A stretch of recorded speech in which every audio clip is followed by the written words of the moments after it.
I think we're recording. Okay, Dave, this is for you. I could tell listening to what I wrote in the letter. Ugh, I'm not a teacher.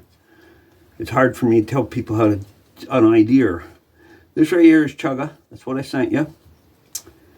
What you can do with that is when you get your coal from your bow drill. I'm not going to do that. That's too hard for me. I've never been that successful with them. But when you get your coal, you have to have a tinder bundle of something ready to start a fire. And you have a very limited amount of time. Now, if you go to David West's channel, he's got a great channel, very talented guy. He makes it look so easy. When he does a bow drill fire, he just puff on it a couple times and away it goes. Well, it doesn't work that way for me. When I said about a flint and steel, I'm going to give you an address. You can get one from, the guy does a great job. They don't look, this one is really nice. Blacksmith made me this one. Got my initials on it. In 2015, he made it for me. And this one works really good. And char cloth, which is easy to make. There's all kinds of videos on that. And getting an edge out there. I'm going to make a spark with that, which will be a coal in a sense. Not quite the same as you're doing, but a hot spark, hot coal. Nope, yes. I'm getting lots of spark, just going the wrong way with them.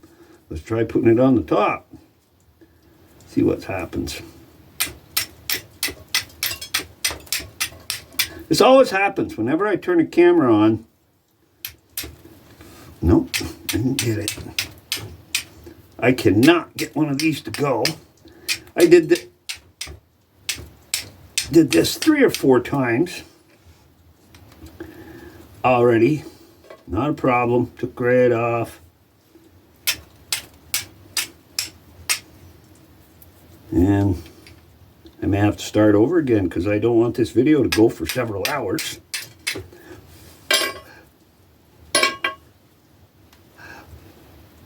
As you can see, we have one. Now, if you take this fire tube and put your coal that you've got on the chaga. Of course, you got your bow drill, so you can hold it right on there.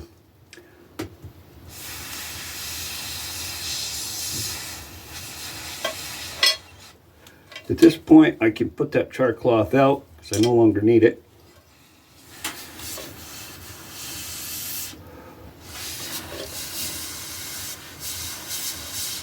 That will smolder for a very long time.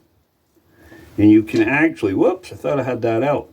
You can actually relight your, I don't know what you're using to start your fire once you get your coal.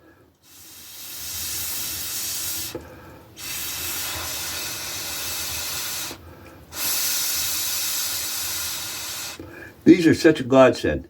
A little trick on using it, Dave.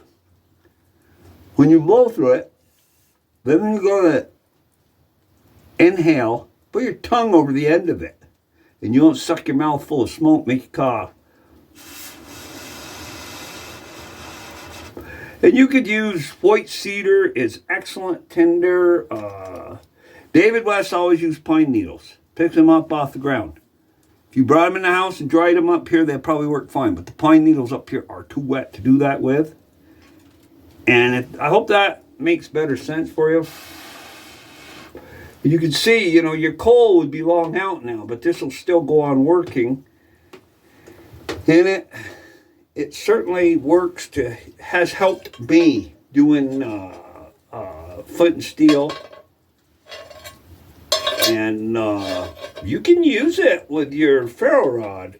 I'm going to do some videos on ferro rods and stuff again, because it's fun to do. These fire tubes are a great thing. Boy, I'm glad I found them. I bought several. You can get them off Temu pretty cheap. And I bought several. I said, I'm going to have one of those and everything. And when I said about making a striker from an old file, that's a Winchester file. I don't know if you all can see that. And I wanted to save it, and I made that striker with it. The file was broke down further.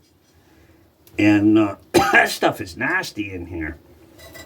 Probably shouldn't be burning in a building. Anyway, you can see, you can make one, and you can go out and you're going to learn what rocks make spark and which don't right off quick in your area. I pick up cool looking rocks and I come home, I give them a crack with a hammer to give them a good sharp edge. And sometimes, you know, it's kind of fun to do. And you can make a fire with them. My nose just itched horribly from breathing that smoke in. Excuse me. Well, I hope you all enjoy this one too. See, the minute I put the camera on, well, that's enough of that from here. Hey, thanks for watching. I hope that helps you, Dave.